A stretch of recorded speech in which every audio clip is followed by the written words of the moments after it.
Salut et bienvenue dans cette nouvelle vidéo autour des accessoires de la 701 Enduro. Alors cette fois-ci, j'ai reçu un petit colis, tout petit, de chez Outback Motortech.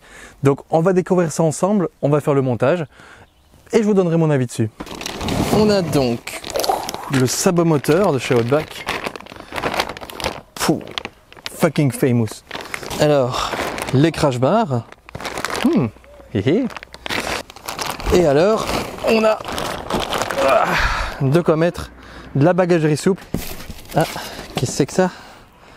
Montage. En français. On a tout en français. Alors, première petite chose, avant de pouvoir vraiment monter tout, il faut démonter les quelques accessoires déjà présents. Je vais d'abord commencer par donc la partie ici. Donc, je vais démonter le haut. Et je pense que c'est même compatible. Donc le matos Perro de moto serait compatible avec la partie des racks sur le côté. Ça, ce serait génial. Bon, on commence. Alors évidemment, toute la visserie est fournie, ça va de soi. Mis à part pour les parties ici, il faut réutiliser la visserie d'origine tout simplement.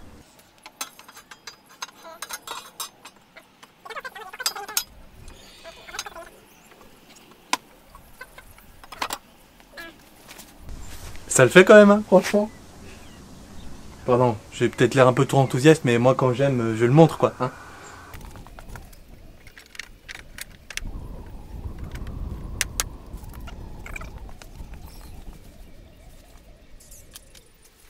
Bon, maintenant je vais quand même replacer la visserie d'origine, histoire que ça tienne un petit peu.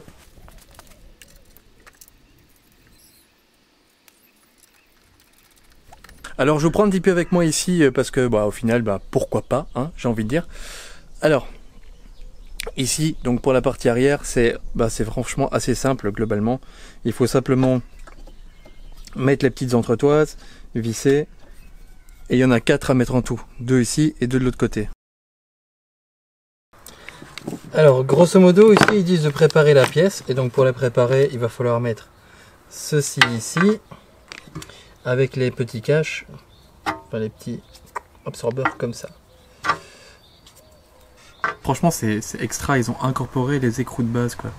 Comme ça on n'est pas du tout embêté avec le fait de devoir tenir l'écrou derrière comme la plupart des marques font. Ça c'est cool. Petite chose qui a son importance aussi, que je trouve vraiment bien, c'est justement que vous voyez, vous avez soit le choix entre du Torx, soit une clé hexagonale classique. Et ça, c'est cool aussi. Alors maintenant, il faut mettre cette petite barre là de chaque côté. Elle se fixe à cet endroit là.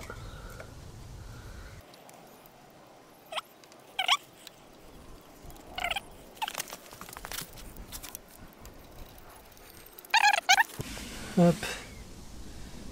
C'est plus simple ça.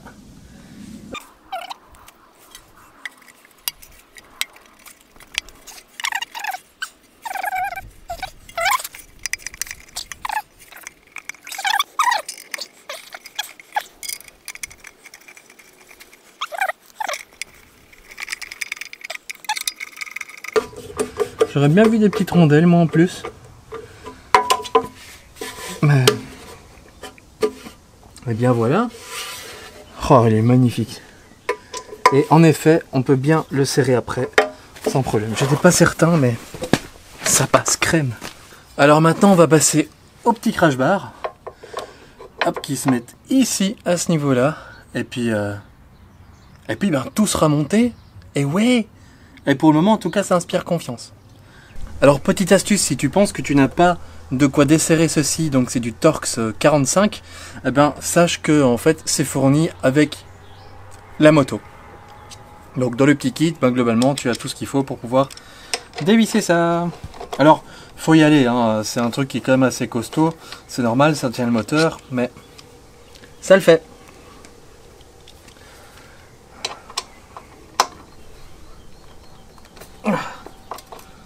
Voilà. Évidemment, toujours faire attention de ne pas griffer tes petits carénages, hein, parce que ce serait un peu dommage de griffer tes carénages quand même. Hein. Une fois que tu as dévissé ça, tu prends simplement ton crash bar, tu le places, tu prends les 2 fucking vis badass, hop, 1 et 2, Et t'as plus qu'à visser. Est-ce que c'est si compliqué que ça? Non, non, c'est super simple. Le bouquet final. Hop, si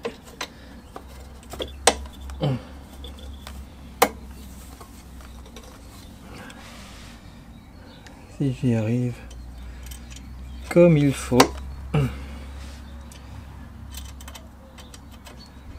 Voilà, il n'y a plus qu'à serrer l'ensemble et tout va bien se mettre en place. Maintenant ça y est, le montage est complètement terminé. J'ai donc monté les supports de bagagerie latérale, crash bar et le sabot moteur. Je n'ai pas rencontré la moindre difficulté, c'était vraiment hyper simple. Comparé aux protections de radiateur que j'avais avant sur la moto, les crash bars sont beaucoup plus simples et faciles d'accès en termes de visserie et tout. C'est vraiment un monde de différence. Pareil pour le sabot moteur, il est beaucoup plus simple à monter que ce que j'ai pu avoir. L'AXP Racing était un peu plus dur à monter parce qu'en plus il fallait pousser dessus pour que ça se mette en place. Celui de Nomade, la visserie était pas top. Là ici en tout cas, tout me semble vraiment bien. La visserie a l'air de vraiment de bonne qualité. Je n'ai pas rencontré de soucis avec. Le filetage est nickel. Enfin, ça semble vraiment bien robuste. Je suis assez satisfait par rapport au montage. Maintenant, je vais parler du matos à proprement parler et ce que je pense de celui-ci. Je vais commencer par le plus bas. Alors pour le sabot moteur, en termes de protection, je pense vraiment qu'ils sont au niveau de AXP Racing, qui pour moi c'était mon top 1. Là maintenant, ils se retrouvent à deux sur le même piédestal. C'est très compliqué de choisir. D'un côté, AXP Racing, c'est du plastique et donc globalement, si vous faites beaucoup de pierriers, enfin si tu ou vous faites beaucoup de pierriers, etc. avec, ça peut l'abîmer, que l'aluminium ne va pas spécialement s'abîmer. Par contre, avec de l'aluminium, tu as des résonances. Alors ici, j'en ai pas trop, étonnamment. Je suis assez étonné, mais je pense que ça doit être dû à la structure interne qui fait que la réverbération ne remonte pas directement vers le pilote. Mais vu que c'est un peu biseauté à gauche à droite, c'est un peu cassé et bref. On va pas trop aller loin là-dedans. Donc je pense que pour ça, ça va. En termes de protection, il est hyper enveloppant. Il va chercher le mètre cylindre arrière, ce qui est assez rare. Avec AXP Racing, ce sont les deux seuls à faire ça nativement, sans mettre une rajoute ou quoi à côté, enfin dessous. Donc, il est nickel. Il est bien enveloppant. Je vois que la pompe, globalement, la pompe à eau à refroidissement, elle est bien protégée aussi. C'est bien enveloppant. Franchement, c'est nickel. Alors au niveau de la protection des crash bars, ils font un peu fin de prime abord. Franchement, je vais pas vous le cacher. J'ai pu en discuter avec des potes et eux m'ont dit aussi, tiens, c'est bizarre, ça fait un peu fin par rapport au côté mastoc ici de l'arrière. Ça fait un peu léger. Et franchement, pour avoir eu la protection de radiateur qui était vachement plus fine et derrière, ici, c'est quand même un autre niveau, quoi. On est sur quelque chose qui globalement est vachement plus protecteur. C'est quand même vachement plus épais. C'est plus rigide, mais genre vraiment, alors certes, ça bouge un petit peu, mais c'est normal, il faut que ça puisse bouger pour pouvoir absorber le choc et pas péter le cadre par exemple. Donc ça me semble vraiment correct. Quand elle est couchée, comme tu le vois maintenant, ça touche pas le sol, il y a rien du carénage qui touche le sol. En même temps, c'est un peu le but d'un crash bar, c'est de protéger les carénages et surtout ici le radiateur qui est juste derrière. Et franchement, ça m'a l'air fort bien. Au niveau de la structure et en tout cas de la façon dont ça a été pensé, c'est un peu comme sur l'Africa Twin.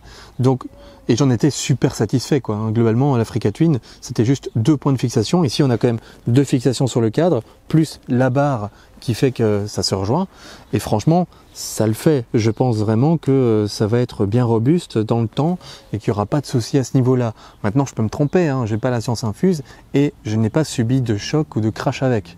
Mais en tout cas, ça m'inspire vraiment confiance. Alors maintenant, pour la partie arrière, qui sert aussi bien de protection, mais surtout de porte-bagages, c'est un peu le but de cette petite chose-là. Écoutez, les points de fixation, il y en a beaucoup dessus, pour pouvoir mettre des lanières et tout. Il y a tout ce qu'il faut. Il y a aussi des trous pour mettre un Rotopax, entre autres. Rotopax, c'est globalement pour pouvoir transporter du liquide avec, donc que ce soit de l'eau ou bien de l'essence. Et franchement, ça le fait. J'ai vu ça sur leur site, je trouvais ça excellent, quoi. Directement, ils y ont pensé, ils se sont dit, allez, on va mettre de quoi mettre un Rotopax, ça va être nickel. Franchement, c'est cool. Enfin, moi, voilà, c'est des petites choses qui font que j'aime beaucoup. C'est dans les détails, moi, que j'aime les choses. Donc, ça, c'est vraiment bien. Alors franchement, la conception semble vraiment bien robuste aussi. On a 1, 2, 3 points de fixation avec, enfin voilà, ça part vraiment en entonnoir ici. Et ça me semble vraiment costaud, plus la barre qui rigidifie encore l'arrière derrière.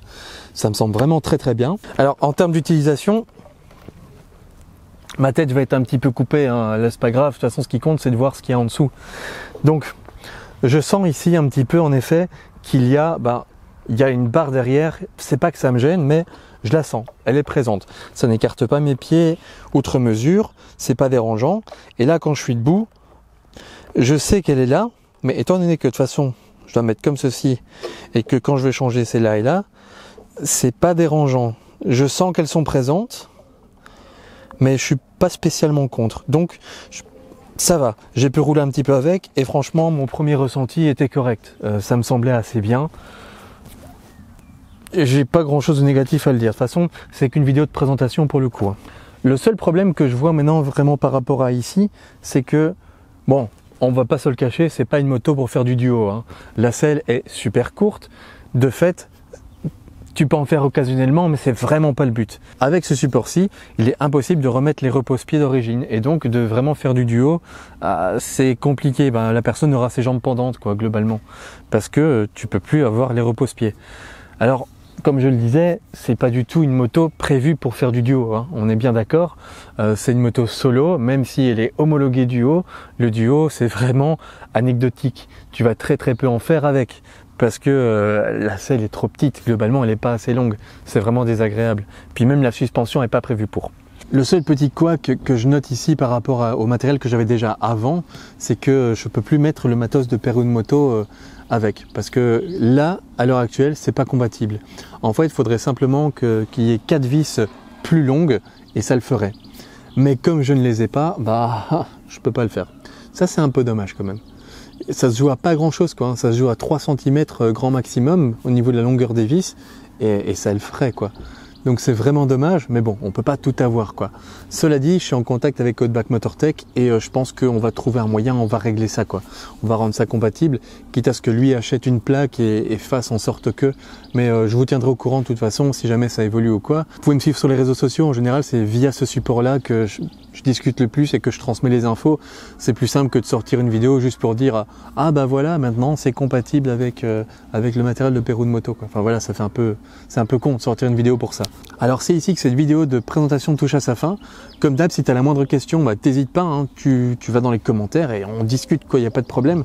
Ça me fait toujours super plaisir. N'hésite pas, hein, le petit pouce bleu, c'est aussi agréable, ça récompense un peu le travail. Et puis on se retrouve pour de prochaines aventures. Allez, ciao ciao!